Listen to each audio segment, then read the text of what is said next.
What do you think would motivate such a violent crime against a high-profile figure in the big insurance industry? I mean, obviously, I'll be the first to say violence is never the answer. And what happened is truly, truly tragic for Brian and his family and everybody involved, including Luigi. But what's equally as tragic is the 1.7 million lives that we lose every year to chronic disease. And these insurance companies are an implicit part of that destruction of our healthcare ecosystems. They have corporately captured segments of the healthcare industry, like you and I testified in front of the Senate about.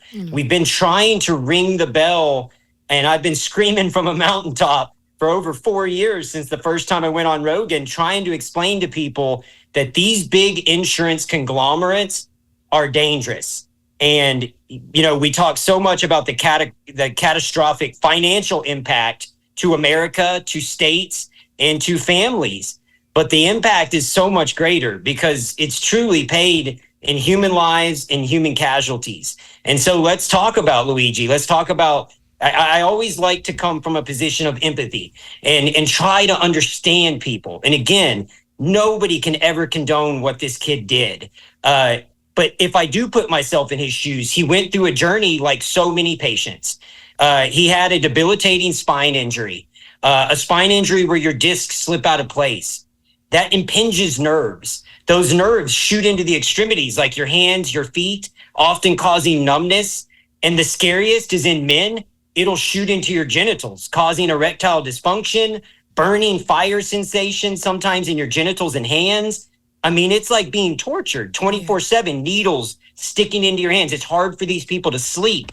And this is one of those procedures where people battle with the insurance company. And so if you were to walk through a typical day in the patient life of somebody like Luigi, I read that it took him 18 months to get the surgery approved. That's pretty common. It actually takes anywhere from 6 to 9 months on average to get an insurance company to approve the surgical procedure. The problem with that is you're in chronic pain. That means they're going to give you opioids. That's why so many of these spine patients get addicted to opioids. They wreck their endocrine system. They wreck their hormonal response. They have chronic constipation, all of these issues exasperated by the opioids that were shoved down their throat that they have to take to function day to day. All the meanwhile, they can barely sleep, lay in bed, everything's hurting. And the process of that, right, if you look at the medical process in general, it's an obstructionist process when it comes to surgical care. The insurance companies are quick to allow drugs, and I'll explain why here in a minute. And I think you know why after our discussions, but they're slow to approve surgeries. And so this kid was struggling with this for 18 months. Usually the insurance companies will make you go to a primary care first. You know, that's a 2 to 3 month process to get in with the primary care in this country. From there, they're going to say, whoa, buddy, that's not me. I got to refer you out. You need to go to a specialist. Now you go to a specialist. That's going to be another 3 or 4 months to get in with them.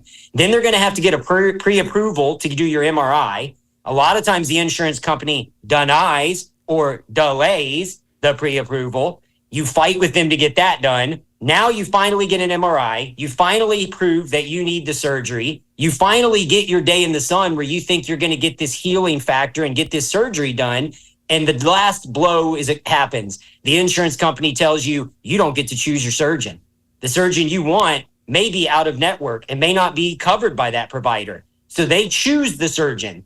And now the surgeon botches the surgery and you're unhappy. And if they botch that surgery, you're talking about a lifetime of pain and suffering that never goes away. And even if they get that surgery right, the sad part about spine surgeries is there's a 40% chance you're going back under the knife within a decade.